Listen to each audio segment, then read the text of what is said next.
देखिए दोस्तों, आज हम बात करेंगे पशुपालन प्रबंधन के क्वेश्चन आंसर के बारे में।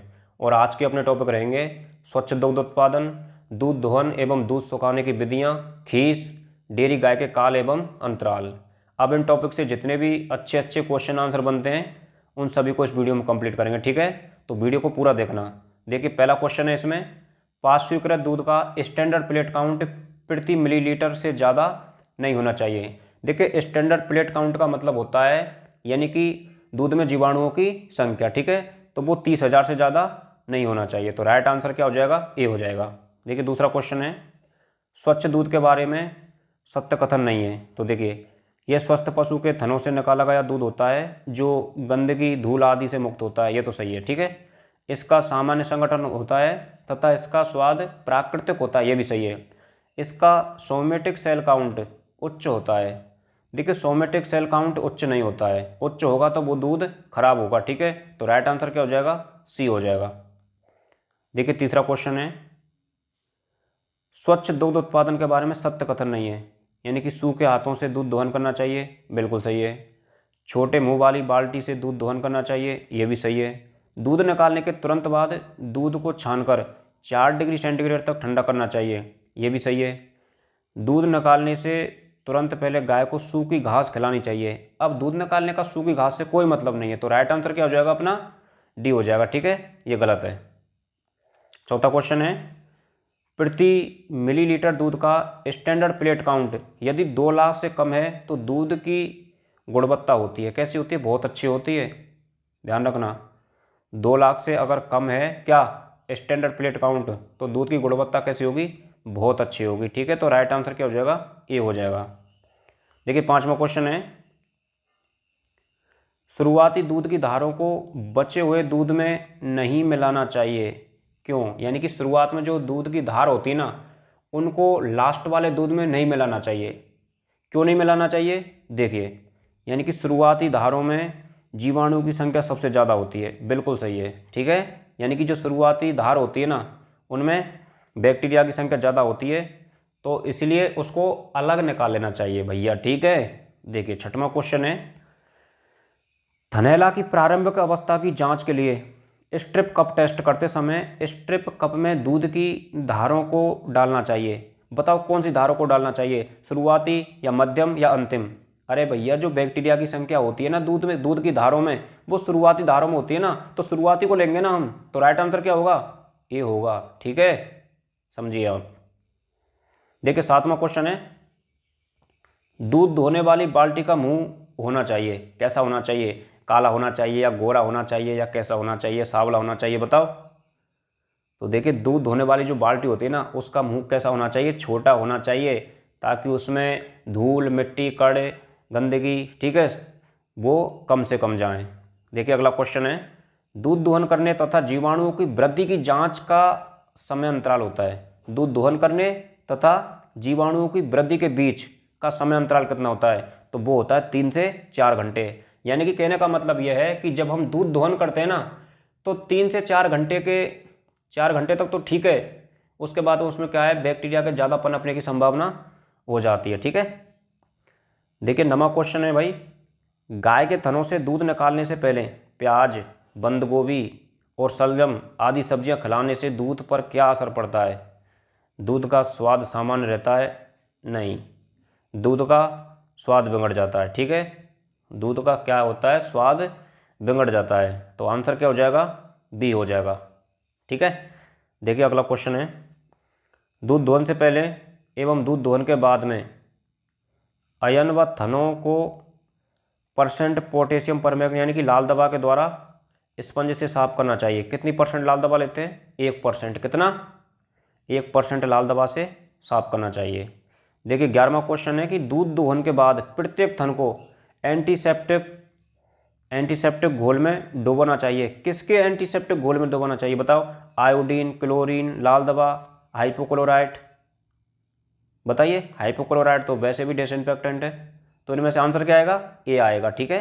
तो आयोडीन के घोल में क्या करना चाहिए? डुबोना चाहिए।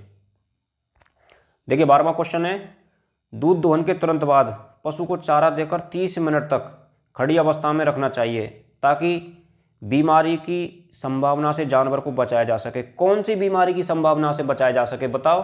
थनों में जो सबसे ज़्यादा बीमारी होती है वो कौन सी होती है? अरे भैया, ओ भैया, थनैला होती है। कौन सी होती है? थनैला। मैस्टाइटिस बोलते हैं उसको, ठीक है, इन्फ्लामेशन ऑफ टीथ, यानी कि जो थन होते हैं उनमें जो बीमारी होती है वो होती है थनैला। अब थनैला आप देखिए, दूध दोहन के तुरंत बाद पशु को चारा देकर 30 मिनट तक खड़ी अवस्था में रखते हैं। अब खड़ी अवस्था में क्यों रखते हैं? यानी कि जो दूध निकालते हैं ना, जो टीट कैनाल होती है उसमें से संक्रमण ना जाए, ठीक है, धूल मिट्टी आदि नहीं लगे। देखिए 13वां क्वेश्चन है, मक्खियों की वृद्धि को रोकने के लिए डेयरी पशु आवास की फर्श पर प्रतिदिन कितना % फिनाइल के घोल से छिड़काव करना चाहिए बताओ। नहीं पता? हाँ यही है, 1 से 2% फिनाइल के घोल से छिड़काव करना चाहिए। उससे क्या होगा, जो मक्खियाँ हैं ना, मक्खियाँ नहीं बैठेंगी। 14वां क्वेश्चन है भाई, दूध दोहन के बर्तन बने होने चाहिए। दूध दोहन के बर्तन बने होने चाहिए, किसके बने चाहिए? सोने, चांदी, एल्युमिनियम, तांबे, बताओ।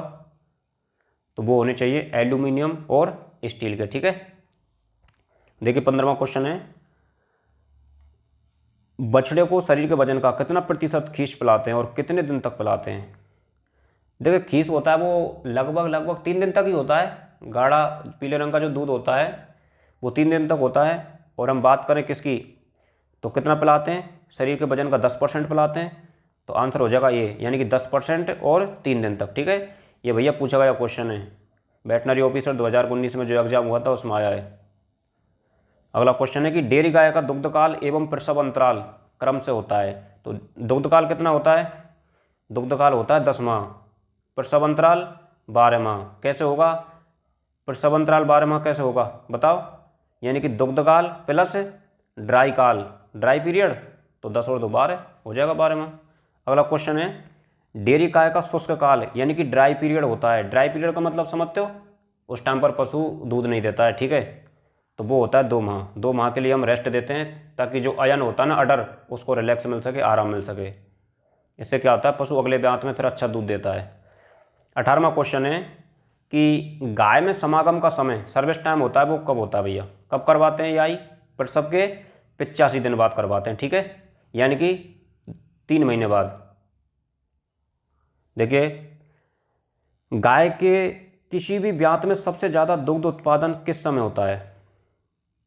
तो वो प्रसव के 2 से 4 सप्ताह बाद, या प्रसव के 6 से 8 सप्ताह बाद, या प्रसव के 12 से 16 सप्ताह बाद। बताइए कब होता है सबसे ज़्यादा दुग्ध उत्पादन? कोई मतलब ही नहीं है। हाँ यही है, प्रसव के 6 से 8 सप्ताह के बाद, ठीक है, समझ पा रहे हो? हाँ भाई।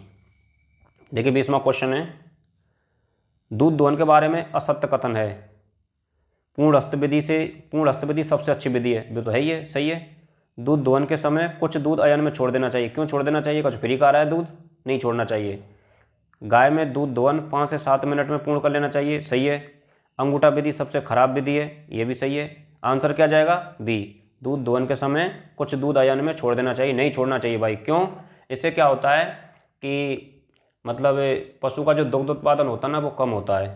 दूध छुड़ाने के काम में लेते हैं इस तरीके को। 21वां क्वेश्चन है, दूध की आखिरी धारों को निकालने के लिए काम में ली जाने वाली विधि, जो लास्ट में बच जाता है ना दूध, उसको कैसे निकालते हैं? दोनों अंगूठा और उंगली से निकालते हैं, तो उसको बोलते हैं चुटकी विधि। क्या बोलते हैं? चुटकी विधि बोलते हैं, स्ट्रिप। अगला क्वेश्चन है, मशीन मिल्किंग का हृदय किसे कहा जाता है? पल्सेटर को कहा जाता है। किसको कहा जाता है? पल्सेटर को। हाँ ये रहा पल्सेटर, ठीक है। 23वां क्वेश्चन है, गाय के आगे के थनों एवं पीछे के थनों में दूध का अनुपात कितना होता है? आगे के थनों में कम होता है और पीछे के थनों में ज़्यादा होता है, तो बताइए अनुपात कितना होगा? 40:60, ठीक है। दूध दोहन के बारे में सत्य कथन नहीं है। देखिए गाय में दूध लेफ्ट साइड से निकालना चाहिए, बिल्कुल सही है। दूध दोहन का अंतराल कितना होना चाहिए? 12 घंटा होना चाहिए, ये भी सही है। दूध की आखिरी धारों एवं शाम के दूध में फैट ज़्यादा होती है, ये गलत है। शाम के दूध में फैट % सुबह के दूध से कम होती है। बताओ आंसर क्या होगा? यही होगा, ठीक है। शाम के दूध में फैट % सुबह के दूध से कम होती है, गलत है। शाम के दूध में फैट % ज़्यादा होती है। 25वां क्वेश्चन है, रेजिडुअल मिल्क निकालने के लिए क्या करना चाहिए? देखिए रेजिडुअल मिल्क का मतलब होता है यानी मशीन मिल्किंग के बाद दूध जो बच जाता है ना थनों में, उसको बोलते हैं। तो क्या करेंगे, यानी कि एक तो ऑक्सीटोसिन इंजेक्शन लगा सकते हैं जो कि मिल्क लेट डाउन करवाता है, ठीक है, और पुनः दूध दोहन कर सकते हैं। ये दो ही तरीके हैं हम। तो आंसर जाएगा अपना सी, दोनों ए और बी, ठीक है भैया। क्वेश्चन प्रैक्टिस कीजिए ज़्यादा से ज़्यादा, ठीक है। चाहे आपने थ्योरी कितनी भी पढ़ी है, आपके अंदर जो कन्फ्यूजन है ना वो क्वेश्चन प्रैक्टिस से ही क्लियर होगा। और अब तो आपको ज़्यादा करनी है क्योंकि वैकेंसी भी आ चुकी है ना, पेपर की डेट भी आ गई है। और वीडियो को आप बीच में छोड़ के चले जाते हो, ऐसे काम चलता है क्या? तैयारी कीजिए दोस्त, अभी से कीजिए। जो नए विद्यार्थी है ना, जो भी रनिंग में, वो भी तैयारी कीजिए। अगर अभी से हम तैयारी करेंगे ना तब जाकर उस सीढ़ी पर पहुंच सकते हैं, नहीं तो कुछ नहीं होगा, ठीक है। और अब की बार इतनी वैकेंसी आई है, फिर नहीं आने वाली इतनी, फिर तो इतनी आएंगी 12 से 8 से, ठीक है, 1012 से आएंगी। तो भाई तैयारी में अपनी में कमी नहीं छोड़नी है, ठीक है। तैयारी अच्छी तरीके से कीजिए। अगला क्वेश्चन है, देखो, पशुओं में दूध सुखाने का सबसे अच्छा तरीका? अपूर्ण दोहन। पूरा दूध मत निकालो, अपने आप सूख जाएगा, ठीक है। अगला क्वेश्चन है कि ऑक्सीटोसिन हार्मोन की अर्ध आयु होती है, कितनी होती है? 1.5 से 2 मिनट। कितनी होती है? 1.5 से 2 मिनट होती है। देखिए भाई साहब, अगला क्वेश्चन है कि गाय के दूध का पीएच कितना होता है? 6.4 से 6.6, 6.7 से 6.8, 6.8, 7.2, बताइए कितना होता है? पीएच होता है 6.4 से 6.6। 6.6 को कैसे याद रखेंगे? दूध पी के आदमी छक्के छुड़ा देता है अच्छे अच्छे के ना तो इसको याद रख लेना, 4.6 से 6.4 से 6.6, ठीक है। देखिए अगला क्वेश्चन है, ऊँटनी, कुतिया एवं सुअरी में थनों की संख्या क्रम से होती है, कितनी होती है? देखो ऊँटनी में तो 4 होती है, मुझे पक्का पता है। तो 4 वाला एक तो ये रहा और ये रहा, ठीक है। कुतिया में कितनी होती है ये तुम बताओ, कितनी होती है? 10 होती है। तो ये भी सही है यहाँ तक तो। और सुअरी में कितनी होती है? 14 होती है। तो राइट आंसर क्या होगा? बी होगा, ठीक है। ऊँटनी में थनों की संख्या 4 होती है, कुतिया में 10 होती है और सुअरी में 14 होती है भैया, ठीक है। देखिए अगला क्वेश्चन है कि घोड़ी में थनों की संख्या होती है, कितनी होती है? घोड़ी में थनों की संख्या 2 होती है, कितनी होती है? 2 होती है। देखिए 31वां क्वेश्चन है, मशीन मिल्किंग की सामान्य पल्सेशन रेट होनी चाहिए। जैसे अपना हर्ट होता है ना, हर्ट की जो रेट होती है 72 प्रति मिनट, ऐसे ही क्या है जो पल्सेशन रेट होती है इसकी मशीन मिल्किंग की, इसको हर्ट बोलते हैं भैया। तो कितनी होनी चाहिए बताओ? 50 से 60 साइकिल प्रति मिनट, ठीक है। चलो कोई बात नहीं। नवजात बछड़े द्वारा त्यागा हुआ प्रथम बल क्या कहलाता है? म्यूकोनियम कहलाता है। क्या कहलाता है? म्यूकोनियम कहलाता है, ठीक है। देखिए अगला क्वेश्चन है, देसी गाय एवं भैंस में क्रम से दूध उत्पादन सबसे ज़्यादा किस ब्यांत में होता है? देसी गाय और भैंस की बात कर रहे हैं, जो दुग्ध उत्पादन होता है वो कौन से ब्यांत में होता है? तो वो होता है तीसरे और चौथे ब्यांत में, ठीक है। आप देख लिया करो क्वेश्चन को, आप पर कौन सा क्वेश्चन आ रहा है या नहीं आ रहा है, ठीक है भैया। अपनी तैयारी की जांच कीजिए इस वीडियो से, और क्या है ना, क्वेश्चन प्रैक्टिस है। 34वां क्वेश्चन है कि गाय में प्रसव के कितने दिन बाद कृत्रिम गर्भाधान कराना चाहिए? ये क्वेश्चन पहले भी आ चुका है, मैंने कहा था 90 दिन लगभग, ठीक है। तो 90 दिन बाद क्या करवाते हैं हम? एआई करवाते हैं। वैसे 85 दिन करवाते हैं, अब 85 दिन इस ऑप्शन में नहीं है तो मैं कहाँ से लाऊं बताओ। तो 90 दिन बाद क्या करवाते हैं? एआई करवाते हैं, कृत्रिम गर्भाधान करवाते हैं। देखिए 35वां क्वेश्चन है, डेयरी जानवरों में दूध दोहन की सर्वोत्तम विधि कौन सी है? डेयरी जानवरों की बात कर रहे हैं भैया, कौन सी विधि है सबसे अच्छी? पूर्ण हस्त विधि, ठीक है। और सबसे खराब विधि अंगूठा विधि। देखिए दूध चढ़ाने के लिए जिम्मेदार हार्मोन है, यानी कि milk holding up hormone. Milk holding up hormone कौन सा है? तो वो है कौन सा? एपिनेफ्राइन। कौन सा है? एपिनेफ्राइन, ठीक है। और मिल्क लेट डाउन कराने वाला हार्मोन कौन सा है? वो ऑक्सीटोसिन है। देखिए 37वां क्वेश्चन है, ऊंटनी के प्रत्येक थन में टीट कैनाल की संख्या होती है, कितनी होती है? अरे ये थनों की बात नहीं कर रहा, ये कह रहा है टीट कैनाल की। आप क्वेश्चन को सही तरीके से पढ़ा करो। अगर बात आती टीट की तो ऊँटनी में कितनी होती है? 4 होती हैं। लेकिन टीट कैनाल की संख्या कितनी होती है? यानी कि जो थन होता है ना, थन में भी क्या पाए जाते हैं? छिद्र पाए जाते हैं जिनसे दूध आता है, और उनको बोलते हैं टीट कैनाल। उनकी संख्या कितनी होती है ये बताओ? कितनी होती है? 2 होती है, ठीक है, एक थन में। देखिए 38वां क्वेश्चन है, खीस किस प्रकार की प्रतिरक्षा देता है? खीस से इम्यूनिटी प्रदान करता है कि नहीं करता? करता है। और कैसी करता है? Passive immunity. बोले तो प्राकृतिक, प्राकृतिक है ये, और निष्क्रिय होती है वो, ठीक है, नेचुरल पैसिव इम्यूनिटी प्रदान करता है भाई। अगला क्वेश्चन है कि 1 मिलीलीटर दूध के निर्माण के लिए आयन से कितना रक्त गुजरता है? देखो, आयन के लिए रक्त की आपूर्ति किसके द्वारा की जाती है? पूर्णिक आर्टरी के द्वारा, ठीक है। जब आयन से एक बार 400 से 500 ml रक्त गुजरेगा ना, तो 1 ml क्या बनेगा? दूध बनेगा। तो दूध बन रहा है वो किससे बन रहा है? ब्लड में से बन रहा है, ठीक है। तो 400 से 500 ml जब रक्त गुजरेगा तो 1 ml दूध का निर्माण होगा। समझ रहे हो?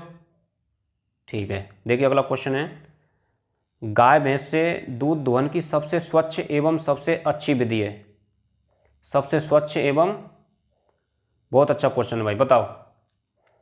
गाय भैंस से दूध दोहन की सबसे स्वच्छ है और सबसे अच्छी विधि। देखिए सबसे स्वच्छ तो वही होती है, एक तो ड्राई, ठीक है, शुष्क, और सबसे अच्छी कौन सी होती है? Full hand. तो ड्राई फुल हैंड हो जाएगा इसका आंसर, ठीक है। देखिए अगला क्वेश्चन है कि छोटे थनों वाली गायों में दूध दोहन की उपयुक्त विधि बताइए।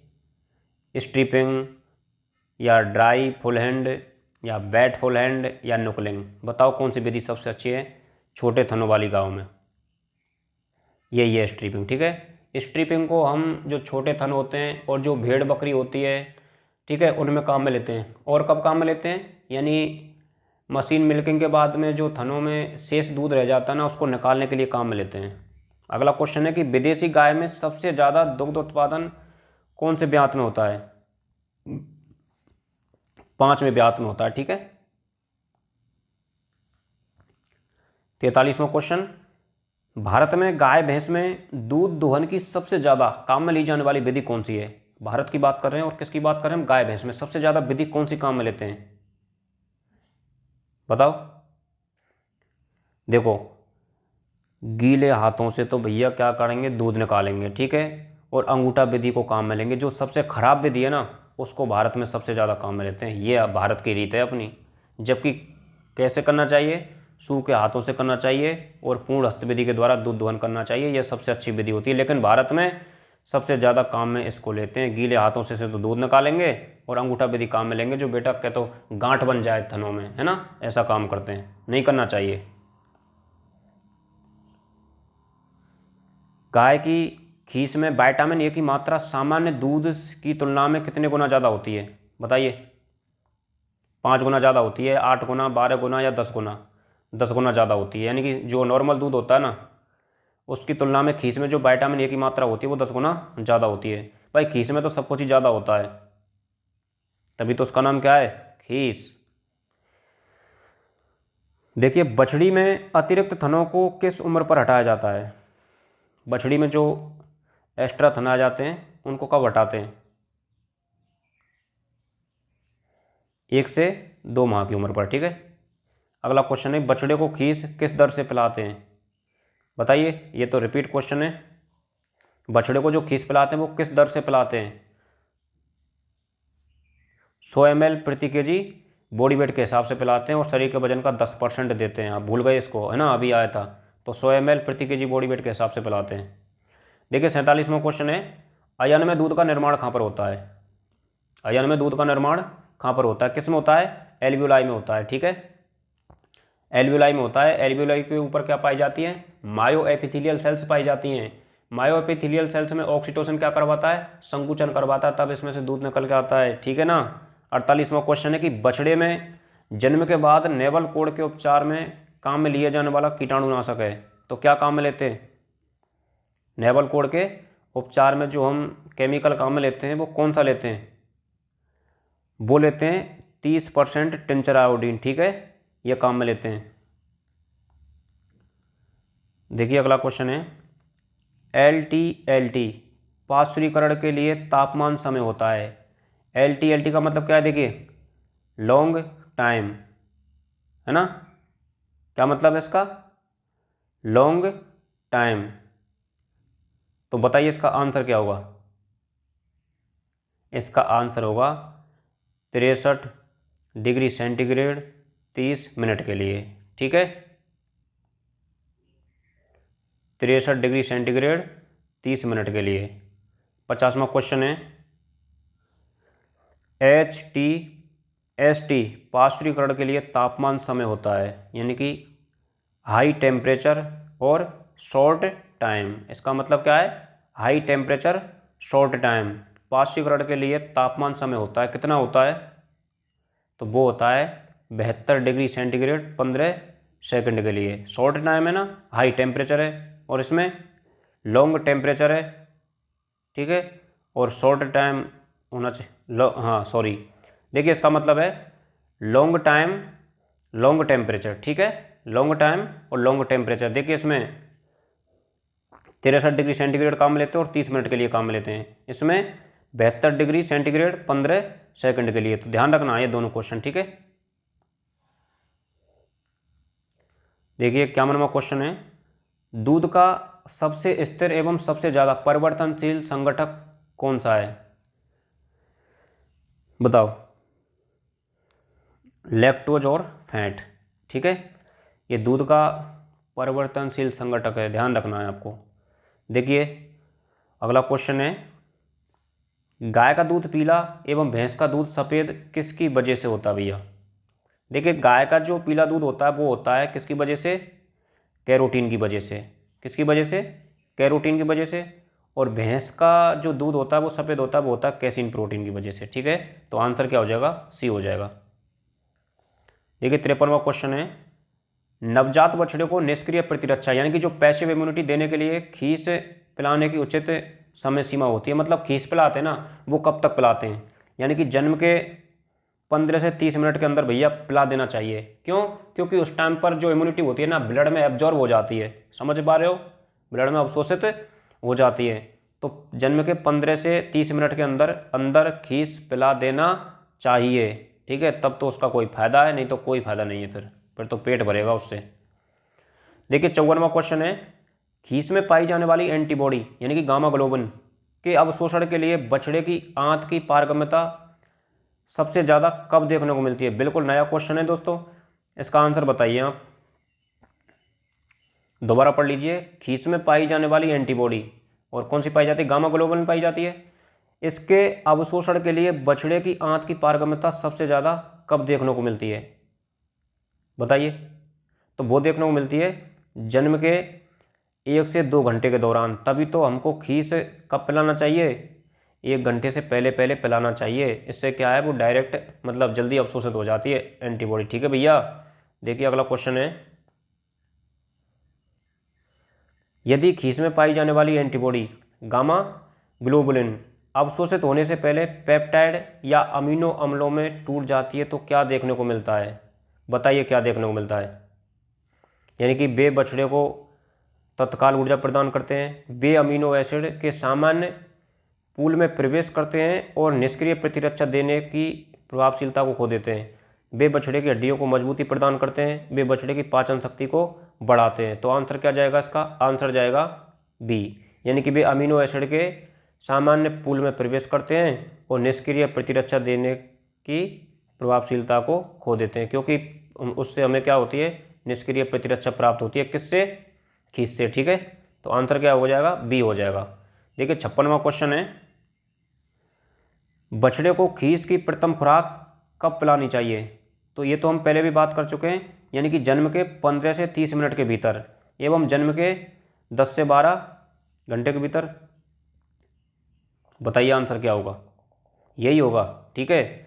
जन्म के 15 से 30 मिनट पहले क्या अंदर अंदर क्या पिलाएंगे हम? प्रथम खुराक दे देंगे। 57वां क्वेश्चन है, दूध दोहन के समय अंतिम निकाले गए दूध को क्या कहते हैं जिसमें वसा की मात्रा ज़्यादा होती है? बताओ क्या बोलते हैं उसको? उसको बोलते हैं स्ट्रिपिंग्स। क्या बोलते हैं? स्ट्रिपिंग्स बोलते हैं, जिसमें फैट की मात्रा पहले निकाले गए दूध से ज़्यादा होती है, ठीक है। देखिए 58वां क्वेश्चन है, चुटकी विधि के द्वारा दूध दोहन करने पर थनों में अधिक जलन एवं चोट क्यों लगती है? चुटकी विधि के द्वारा दूध दोहन करने पर थनों में अधिक जलन एवं चोट क्यों लगती है? देखो, थनों पर अंगुलियों के बार बार फिसलने के कारण, धीमी प्रक्रिया के कारण, थनों के आधार को मजबूती से पकड़ने के कारण, यह गाय की प्राकृतिक प्रवृत्ति को उत्तेजित करती है। आंसर क्या जाएगा, ये जाएगा। ठीक है, थनों पर उंगलियों के बार बार फिसलने घर्षण के कारण क्या होता है, मतलब जलन होती है। ठीक है, दर्द तो होता ही है भाई। देखिए 59वां क्वेश्चन है, बड़े थनों वाली गायों एवं भैंसों में दूध निकालते समय चुटकी विधि की तुलना में पूर्ण हस्त विधि को ज़्यादा प्राथमिकता दी जाती है, क्यों? क्योंकि यह थनों को चोट लगने से बचाती है, बिल्कुल सही है। इसमें मिलकर को दोहन करने में कम प्रयत्न करना पड़ता है, यह भी थोड़ा थोड़ा सही है ना। लेकिन सबसे ज़्यादा सही है कि यह विधि बछड़े के द्वारा दूध पीने की प्राकृतिक प्रक्रिया, यानी कि जो नेचुरल सकलिंग होती है ना, नेचुरल सकलिंग होती है, की नकल करती है, जिससे दूध दोहन की प्रक्रिया जल्दी एवं आरामदायक ढंग से पूर्ण हो जाती है। तो आंसर अपना ये होगा राइट। ठीक है, यानी कि यह विधि बछड़े के द्वारा दूध पीने की प्राकृतिक प्रक्रिया की नकल करती है। जैसे बछड़ा दूध पीता है ना, तो पूर्ण हस्त विधि में दूध दोहन भी ऐसे ही होता है, जिससे दूध दोहन की प्रक्रिया जल्दी एवं आरामदायक ढंग से पूरी हो जाती है। तो आंसर क्या जाएगा अपना, सी होगा। ठीक है, देखिए 60वां क्वेश्चन है, दूध दोहन के समय मिलकर के हाथ कैसे होने चाहिए, लंबे होने चाहिए या छोटे होने चाहिए, काले होने चाहिए, गोरे होने चाहिए, कैसे होने चाहिए? अरे भैया इससे कोई मतलब नहीं है, हाथ कैसे हैं, हाथ कैसे होने चाहिए, सूखे और स्वच्छ होने चाहिए। ठीक है, आंसर क्या जाएगा, बी जाएगा। देखिए 61वां क्वेश्चन है, गीले हाथों से दूध दोहन करना अस्वास्थ्यकर क्यों माना जाता है? इसलिए माना जाता है, गीले हाथों से क्या है, संक्रमण का खतरा रहता है। ठीक है, तो आंसर ये जाएगा कि थनों को लार से गीला करने पर जीवाणु संक्रमण का खतरा बढ़ जाता है, तो ऐसी चीज़ों से गीला नहीं करना चाहिए। ठीक है, 62वां क्वेश्चन है, गीले हाथों से दूध दोहन करने से जुड़ी प्राथमिक चिंता है, बताइए कौन सी चिंता बढ़ रही है? फिलहाल तो ये चिंता है कि वैकेंसी आ गई और तैयारी कैसे हो, है ना। उसको छोड़िए, तैयारी हो जाएगी जब हम पढ़ेंगे ना, तो तैयारी तो हो रही है ये। तो आंसर बताइए आप, दूध दोहन में बढ़ोतरी, बिल्कुल नहीं। दूध दोहन की गुणवत्ता में वृद्धि, बिल्कुल नहीं। दूध के सूखने एवं कटने के कारण गाय को दर्द होना, ये सही है। ठीक है, यानी कि गीले हाथों से दूध दोहन करने से क्या होता है, थन सूख जाते हैं, फट जाते हैं। ठीक है, जिसके कारण गाय को दर्द होता है।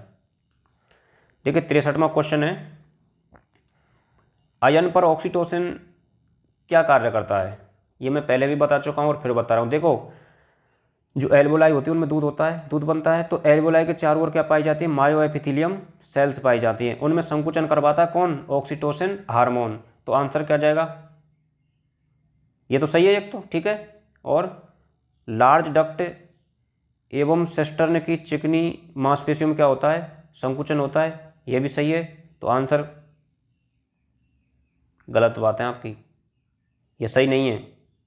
ठीक है, तो सही क्या है फिर, सही है लार्ज डक्ट एवं सेस्टर्न की चिकनी मांसपेशियों को शिथिल बनाना। ठीक है, ऑक्सीटोसिन का कार्य है ये। तो आंसर जाएगा डी, यानी कि दोनों हो जाएंगे, ए और सी। ठीक है, तो इसका आंसर क्या हो जाएगा, ये हो जाएगा।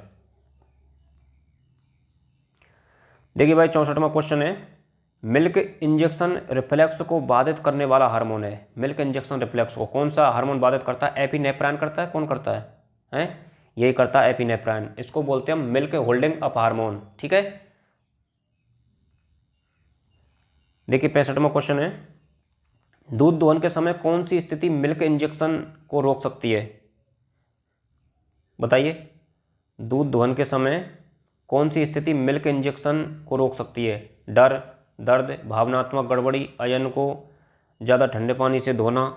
तो बताइए, दूध दोहन कर रहे हैं तो एक तो डर, ठीक है, और एक भावनात्मक गड़बड़ी, ये मेरे हिसाब से दे सकती हैं। अरे भैया ओ भैया ओ, इसमें आंसर होगा डी। आंसर क्या होगा, डी। ये सभी स्थिति में मिल्क इंजेक्शन को रोक सकती हैं, यानी कि डर, दर्द, भावनात्मक गड़बड़ी, अयन को ज़्यादा ठंडे पानी से धोना। अगर ऐसा करोगे ना तो यह समस्या आएगी। ठीक है,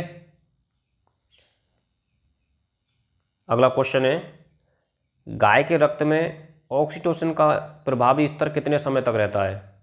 क्योंकि उसकी अर्धायु कितनी होती है, 1.5 से 2 मिनट होती है, तो उसका प्रभाव भी कितने देर तक देखने को मिलेगा?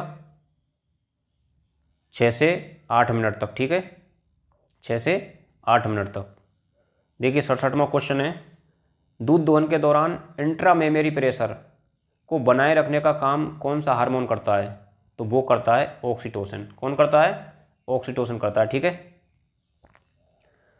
देखिए 68वां क्वेश्चन है भाई, दूध दोहन के समय गाय के डरने, दर्द होने तथा आयन को अत्यधिक ठंडा पानी से धोने पर गाय दूध देना बंद कर देती है, क्योंकि ये सभी स्थितियां आयन की रक्त वाहिनियों को शिथिल करती हैं ताकि आयन में ऑक्सीटोसिन का प्रवेश ज़्यादा हो सके। आयन की रक्त वाहिनियों को संकुचित करती हैं ताकि आयन में ऑक्सीटोसिन का प्रवेश कम हो। ए और बी कोई नहीं। बताओ आंसर क्या होगा? आंसर होगा बी। आंसर क्या होगा? बी होगा। हम पहले भी देख चुके हैं, यानी कि आयन की जो रक्त वाहिनी होती है ना, तो रक्त वाहिनी को क्या करती है? संकुचित करती है ताकि आयन में ऑक्सीटोसिन का प्रवेश कम से कम हो। देखिए अगला क्वेश्चन है, मिल्किंग मशीन की पल्सेशन रेट अधिकतम एवं न्यूनतम साइकिल प्रति मिनट होती हैं, कितनी होती हैं बताओ? तो अधिकतम तो होती हैं 120 और न्यूनतम होती हैं 40। ठीक है, आंसर हो जाएगा डी। देखिए दोस्तों 70वां क्वेश्चन है अपना, मिल्किंग मशीन के पल्सेशन रेशियो का सूत्र क्या होता है?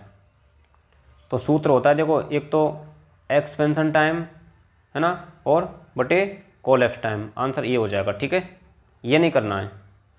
देखिए 71वां और अपना लास्ट क्वेश्चन है, मिल्किंग मशीन के पल्सेशन रेशियो की स्वीकार्य सीमा होती है, कितनी होती है? मशीन मिल्किंग के पल्सेशन रेशियो की स्वीकार्य सीमा कितनी होती है? वो होती है 1:1 से 2.5:1। ठीक है भैया, ये अपने 70+ क्वेश्चन यहीं पर कंप्लीट होते हैं। वीडियो को पूरा देखा उसके लिए आपका बहुत बहुत धन्यवाद। तो तैयारी करते रहिए। ठीक है।